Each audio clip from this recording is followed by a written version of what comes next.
Hey, hey, hey! Welcome to Conversations with Love. I am your host, Rhonda Love, and welcome to my podcast. Boy, do we have a lot to talk about. So I need you to call a friend and tell them to pull up, tune in, and let's get this conversation started. Hey, hey, hey! Welcome to Conversations with Love. I am your host, Rhonda Love. And welcome, everyone. It's been a minute, but guess what? I'm back. You thought I was over. You thought it was over, didn't you? You thought I was done, but no to the no, to the no, to the no. I am back, and I am so excited because today we are going to be talking about something that I think many of us have gone through, been through, or are going through, and that is starting over. That's right. Because a little bit of me feels like that's exactly what I'm doing right now. I'm starting over. There's this rediscovery. And you know what? It feels good. Okay, I know I can't sing, but y'all, it's all good. Anywho, so today, like I said, we're going to be talking about something that many of us are facing, and it can be very fearful, and it could be all kind of forms in terms of starting over. It may be a career shift. It may be going through a relationship shift, like a divorce, or just realizing the version of your life of who you are and how you have been living isn't you anymore. You're looking for something different. You're wanting to do something different.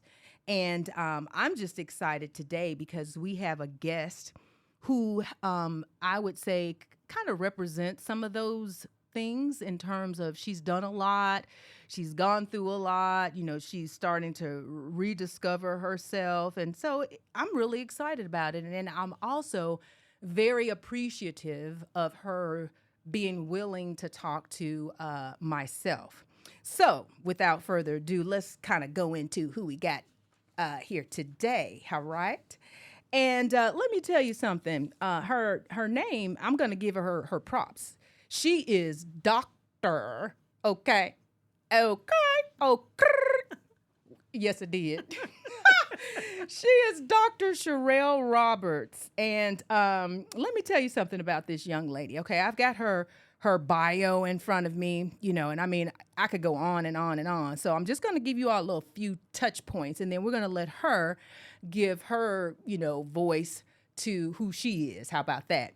But this lady, let me say, she's an Emmy award-winning journalist, okay? And she has been she's a former television reporter. She's been on 3 television stations. Recently, really, you were the former host of Let's Talk Kentucky, which is, just for you all, it was a daily news and lifestyle program. And then in terms of her academia, she is currently a university professor of political science and political administration. And I'm telling you guys, you remember that scene in Stella Got a Groove, and Regina was sitting there with her sister, and she said, "Girl, you too many things." Girl, you a lot of things. That's what I'm saying, okay? But let me wrap it up. But this was something I didn't know, that she is an author and creative entrepreneur, where she actually has a book. It's a travel-themed coloring book for Black women, and it's called Girl, Let's Go. I'm just saying, y'all just breathe and take a minute. It's okay. Okay. So that being said, we've got Dr. Sherelle Roberts in the house. Whoop, whoop. Hey. So glad to be here. Yes. Oh, and by the way, one last final thing. She and I share something in common. What is it, girl? Come on. You are my sister. Can I get a ski-wee? Uh-oh, stop it. Stop the madness. Okay, all right. Stay focused. Okay. So, Sherelle, like I said, you have a lot. Yeah. So I'm going to pause for the cause. And I'm going to allow you to please share with our audience a little bit about yourself as it relates to some of these things that I've mentioned, and then we'll go into our good old discussion. Sure. So I love this theme, starting over, because I have started over many times. I have been a journalist. I have been a talk show host. I've been a legislative liaison for the government. I've run political campaigns as a campaign manager. I have been a student. I've been, lots of things.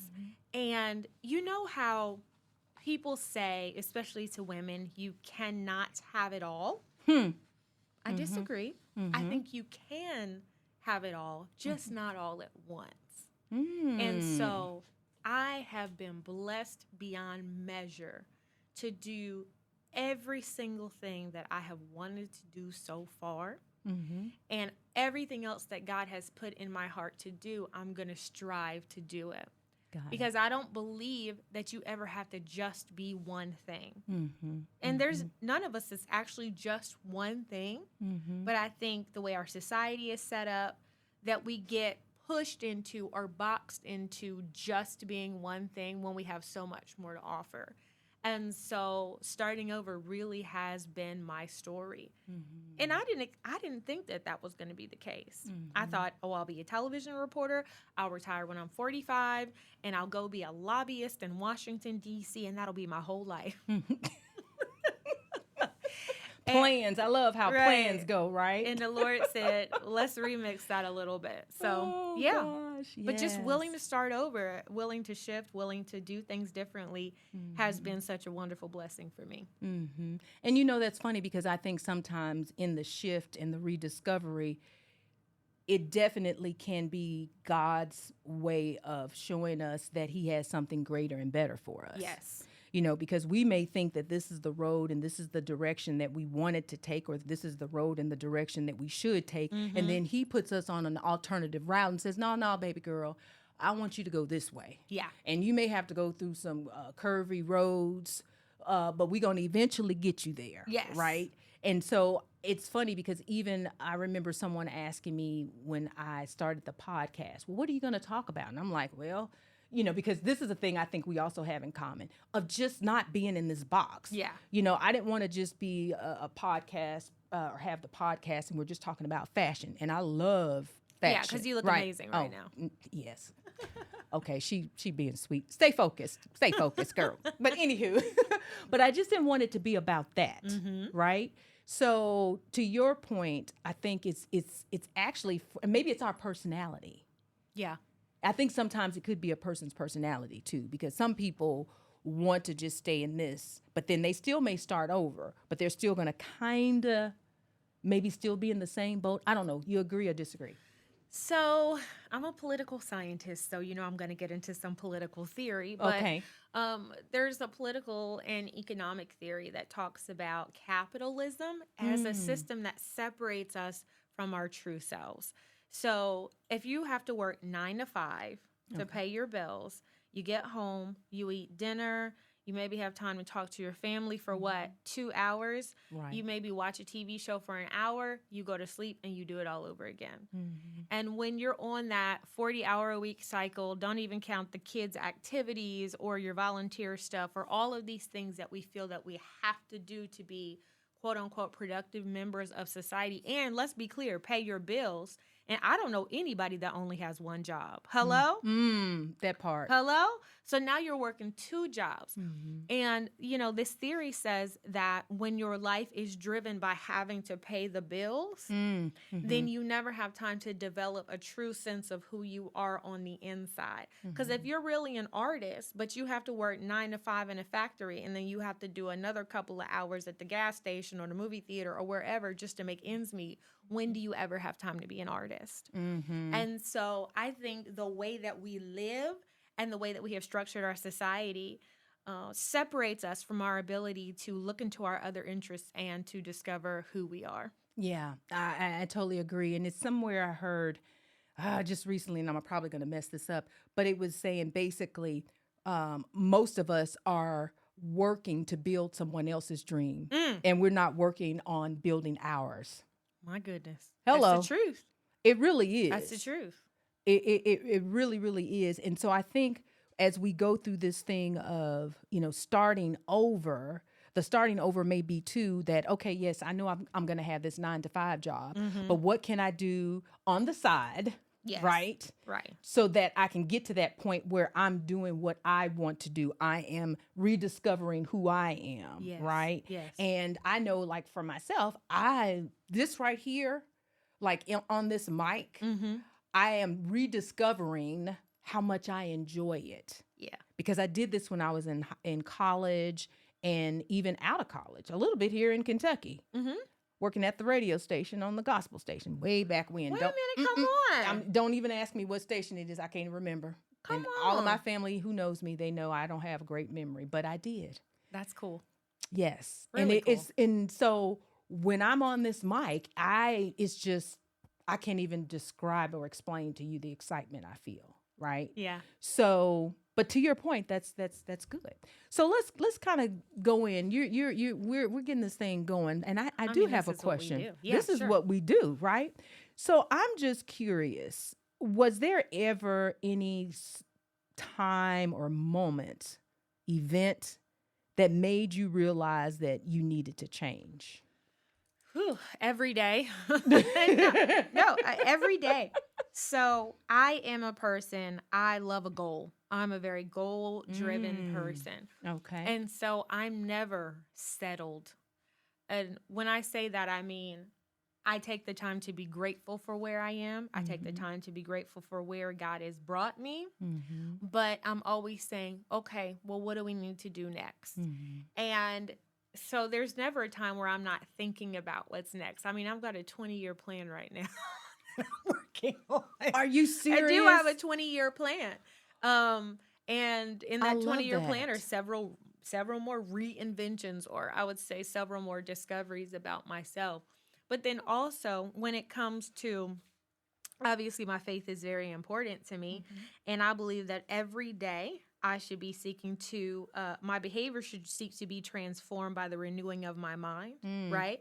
And every day I should be seeking that my life, my behavior, how I treat people, how I love people, how I do things looks more like Christ. And so there's never a day where I'm not thinking about, how do we switch it up a little bit? Because I'm serious about all of that.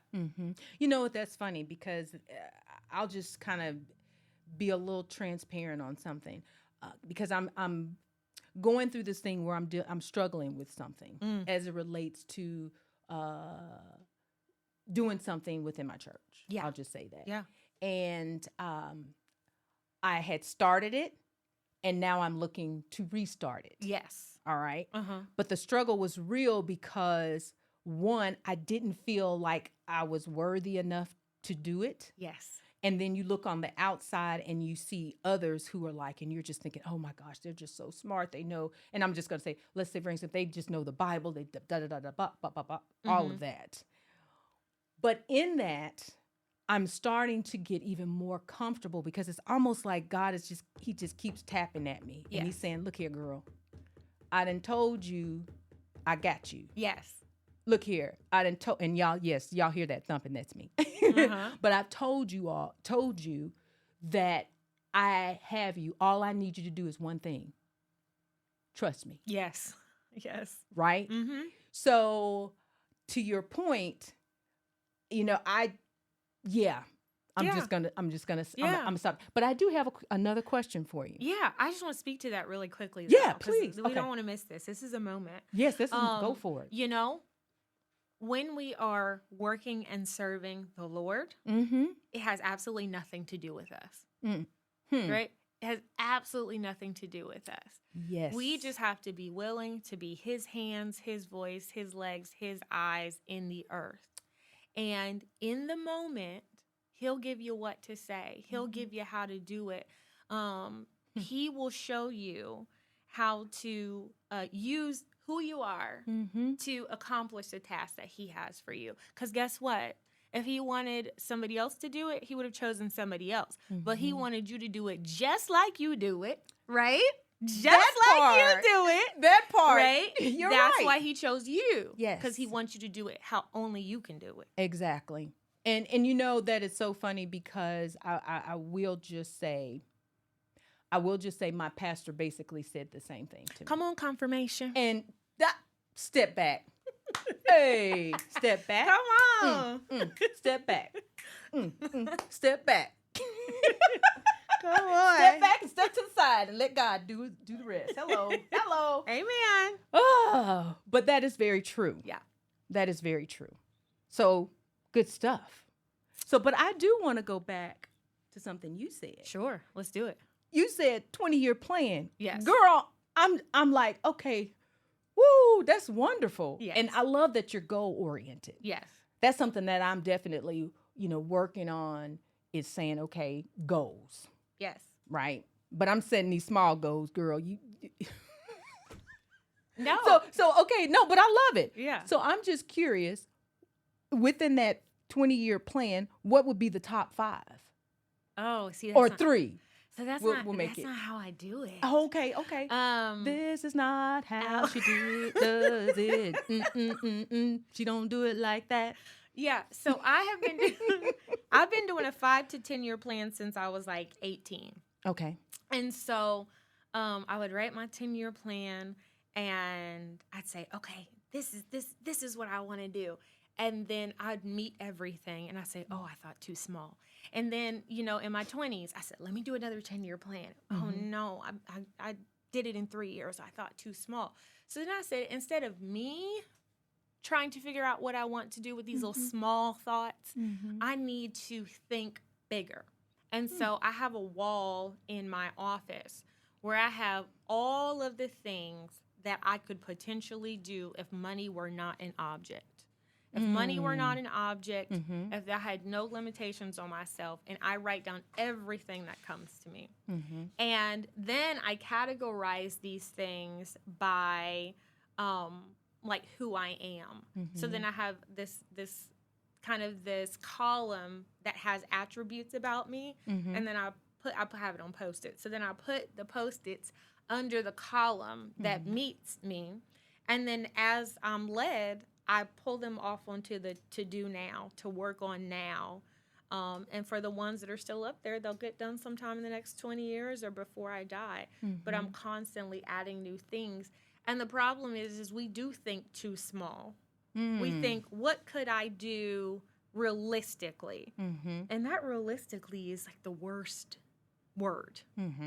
Because realistically says, with the knowledge I have now, with the connections I have now, with the money I have now. And sometimes we think too small. But when you think, if money wasn't an issue, if I had the right connections, if I had more knowledge, what would I do? And when you ask yourself that way, it's going to be exponentially bigger than anything that you could have come up with thinking realistically.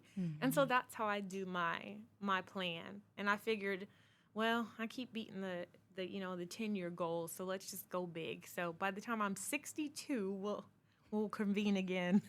We'll have another conversation. Lord Jesus, I love it. You said by the time you're 62, Lord, that ain't too far from me. So I'm just like, I need to hurry up, y'all. I'm just saying. That's not too far. But no, I do appreciate, you sharing that, because I was like, wow, to have that, already in place as it relates to your career or career goals or just your goals, right? Yeah. And that's funny because I did have, and I have some things written down. Yeah, go for it. But I did have the thought of, what new skills or mindsets that you have to develop yourself in this new path that you're trying to go. Yeah. Because you got a lot of different things. Yes. If that makes sense. It does. And Okay. I like that you asked it that way. So I was really bad at math. Really. Me too. Yeah. Well, that's why we were communicators. We were communicators because we were bad Girl, at math. you are so... Yes, Okay. right? Yeah, not good at math. Let's just keep it moving. So I was notoriously bad at math for a number of reasons. But in order to do my PhD, I had to do research with statistics, and statistics is calculus, okay? So I said, if this is what I want to do, then I have to learn how to do math.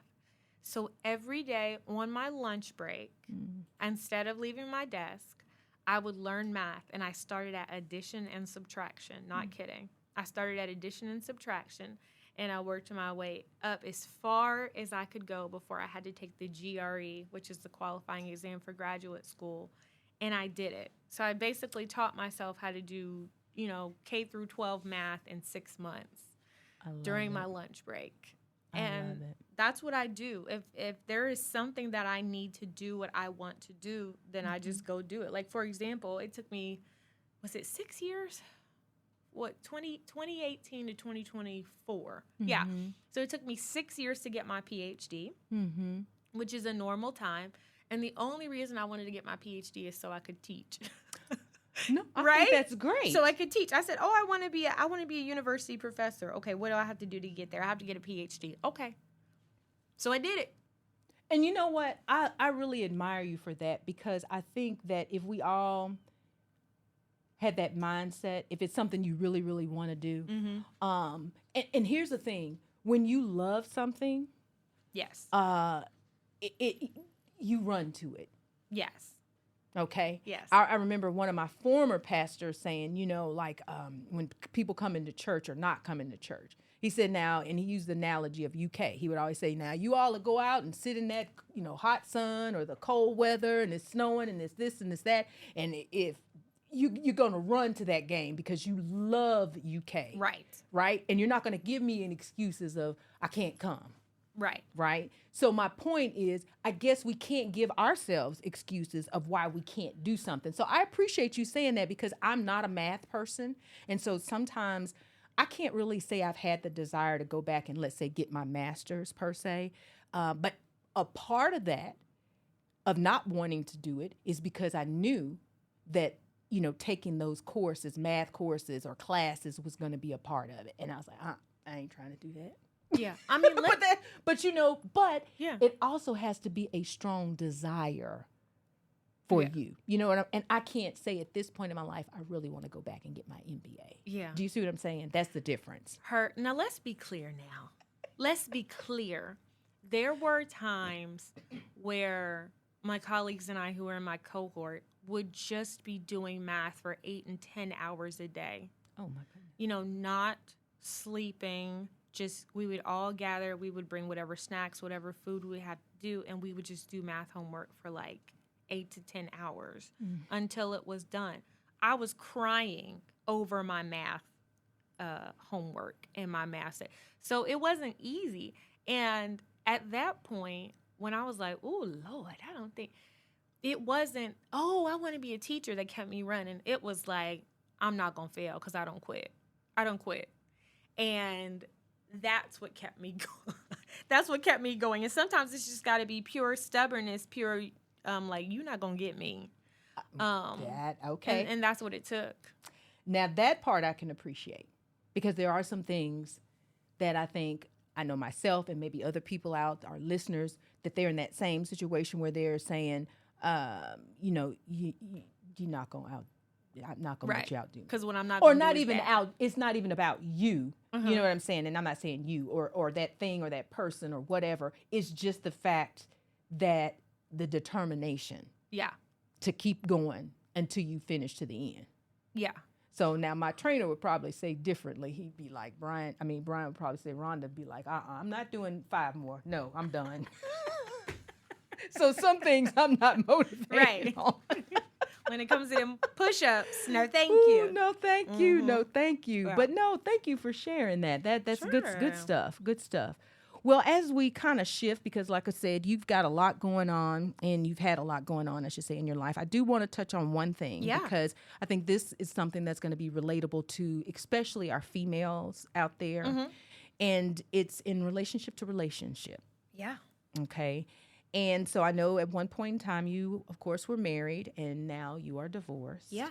And so how does that impact your sense of, if anything, your identity or your rediscovery? Oh. Or how has it? It changed everything. Okay. I was raised really traditionally. So I was, while doing all of the things I was doing, still a really traditional wife. Like, dinner was on the table at 7. I was one of those wives who was very obedient and quiet and listened. And now I'm a bachelorette. And I order all my meals. And I bought a convertible. And I do what I want to do. So You bought a convertible. I sure I did. just want to know, is it green? No. I'm just joking. No, it's white. Ooh. And I take the top off and I put my music on. I love So Okay. I'm different in that regard. I am different in that my whole life really was, once I got home, was in service of making my home life what I thought was, a biblical home life. Okay. And now my life is about my little doggy child, my baby dog. Yes, I see Child sometimes on IG. Yes, and about doing what I want to do, and also serving my church. Okay. But yeah, oh gosh, I'm a completely different person Okay. now. Gotcha. Mm-hmm. So, is it fair to say, is it a sense of freedom that you feel? Because, I mean, you buying the white convertible, girl. I'm saying, I'm just wondering if that's what you like. I'm free. That I'm was just saying. that was a midlife crisis purchase. Okay, that too. That was just a midlife crisis purchase. Oh. So I will say, I don't want to say free because I wasn't shackled before. I wasn't a gotcha. prisoner, Mhm, I made choices to be more traditional. Sure. And now, since I don't have that responsibility, I really do lean into this bachelorette thing. Like, Okay. I really lean into waking up when I want to, going to sleep when I want to, eating what I want to. Gotcha. And living my life in such a way that caring for myself is a priority. And that's never been a priority in my life. I was always the caretaker for someone else, whether that was the emotional caretaker, the physical caretaker, the spiritual caretaker. I wasn't a good caretaker for myself ever. And since that point, I have learned to care for myself. And that's been the hardest thing to do. Because when you put yourself last all the time, having to think about yourself is hard. Right. It's really hard. Right. And so, what do I mean by that? I have lost 40 pounds. You look great. Thank you. I actually buy skincare stuff to put on at night and make sure that I continue to look like this when I'm 62. I just do things for myself. And before, I just wasn't doing things for myself. It was about everybody else. And that I'm going to touch on. Yeah. Because I have a lot of friends, let's say, who are married and who are single. Because I have another girlfriend who was divorced, and she's a single mother, and of a young child. And so there's this point in time that I always tell folk, you gotta find that time for you, right? And that for you time may be having time in the Word. It may be doing your own facials. It may be driving around with your rooftop. What am I trying to say? Your drop top down on your car. But it's really trying to find and I'm not going to just say rediscover who you are, but just have that quiet time. Because to me, the power of pause is huge. Yes. Just that time where you pause and it's about me. Yes. I'm going to go take me a shower. And this is for people who are married. Yes. You need that time. I mean, even today, I went and got my nails and my feet done. My husband went and got a massage. Good. You need that time. And when you come back, then everybody's had to breathe. Yeah. So I think taking care of yourself and what you're saying is so important in terms of that rediscovery. Yes. And that even the starting over, especially if it's something that you haven't done for yourself before. Yes. For sure. And I will say that anytime you've been through something traumatic, and I'll be clear, a divorce is probably one of the most traumatic things that you can go through. And when we go through loss, when we go through trauma, when we go through pain, a lot of people think they're coping with it by staying busy, doing 50, 11 things. And what I have found is you can keep sweeping those 50, 11 things under the rug by staying busy. But that pain, that trauma, that issue is going to come when you least expect it if you don't take time to just stop and deal. And deal with it. Yeah. And so for me, the silence, the introspection, the self-discovery, the asking questions, the asking why. Why was I always taking care of everybody else and not myself? Asking those questions is so important to your healing process so that you don't find yourself run down from trying to stay busy and you still have the original trauma. That part. Right. Right. So for me, it's not just about doing fun things for yourself, because I did that. Oh, I went on solo trips. I went on cruises. I had a blast. And after having a blast, it was like, oh no, I still have to deal with that thing. You come back to that, to the problem. Right. Yeah, I got you. I got you. And I think that's true. And I'm not a psychologist or psychiatrist or whatever, but you're right. If you don't deal with what was causing it or what the problem is, and to your point, you keep sweeping it under the rug, it eventually rears its ugly head. So once you are able to identify with that and then come to grips with whatever that is and go, okay, this is what it is. Let me face that. Let me face the person. Let me face the situation. Yeah. And then you can go, you know what? Now I'm free. Yes, that's now right. I'm free. That's right. You know? Because you can be physically free and not free in your mind, right? Right. You can be outside of a situation, but the situation is still in you. Absolutely. And I need to be clear about that. I had to give these things to God. I had to pray. I needed to have people to pray with me and for me so that my broken places, my desire and need to put other people before myself, my desire and need to be a fixer, we had to get, okay, what's the root of that? Because at the end of the day, we look at the symptoms, but the root is something else. Right. And when you get down to the root and you deal with that, you're right, then you can be free. But we really like to deal with symptoms. And, you know, just because you pluck off that one flower, if that root's still down there, just another one's going to come up in another way. Absolutely. Absolutely. Well, I'm not going to even go to the next question because it I think you answered it, so I'm not going to even go there. Okay. But thank you for sharing that, Sure. you know, because I think that may help a lot of people, you know, a lot of the listeners. Now, one thing, let me see. Here's a question that I want to ask as we kind of wrap things up. Okay, we're coming to a close. Okay.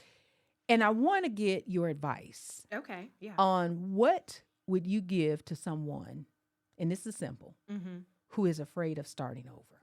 You know, they're just like, you know what, I can't start over. I don't know what to do. And it could be from a relationship or it could be from a career point. That's a hard one. So I tell my students and myself that you have to play things out to a logical conclusion. And so let's say you're thinking about starting over. And so you write out, what would happen if I start over, right? And you go, well, this could happen, and that could happen, and then that might happen. Oh, that might happen. This could happen too. That could happen too. And then at the end, will you be all right? Okay. Now, let's look at what happens if I stay the same. Well, this could happen, and that could happen. This could happen, that could happen too. In the end, will you be all right? And that's the question. Because I think we get afraid of starting over, but it's really, will you be all right? And if you don't think you'll be all right at the end, well then, don't do it. Mm-hmm. but Mm-hmm. Mm-hmm. but if you have faith in yourself, your abilities, if you have faith in the Lord to bring Mm-hmm. you through and to work it out, then you can do it. But you have to sit down and be willing to do that mental exercise of what if. What's the best case scenario? What's the worst case scenario? Mm-hmm. Mm-hmm. And for me, I would rather have tried Mm-hmm. and figured out, well, that was not it, than to Exactly. have than to have spent my whole life stuck because I was afraid to do something or because somebody else told me I couldn't do it. Mm. And I'll tell you a secret. Can I tell you a secret? Mm-hmm. Okay.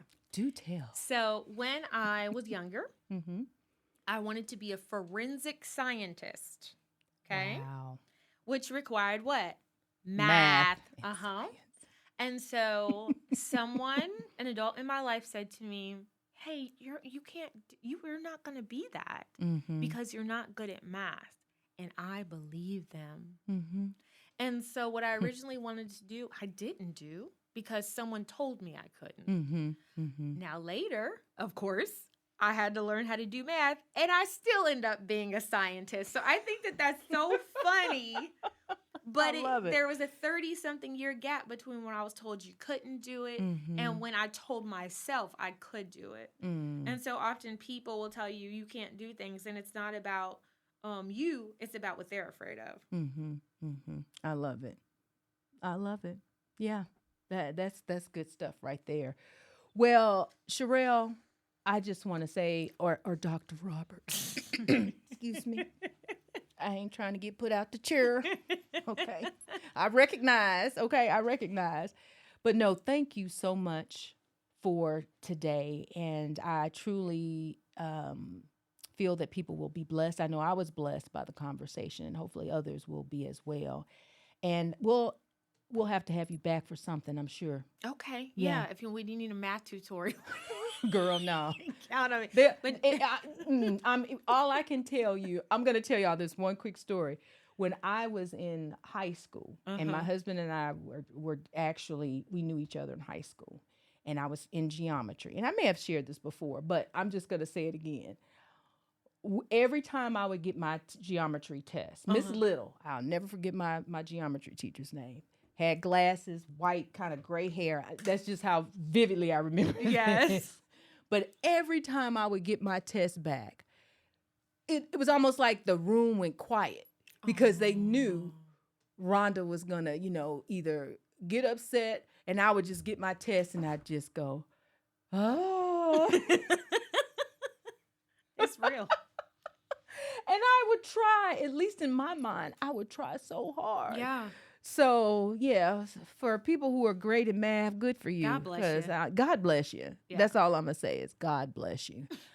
Well, anyway, thank you again. Thank you. We're going to wrap this thing up. And as you all know, here at Conversations with Love, I always have to leave you with a love note.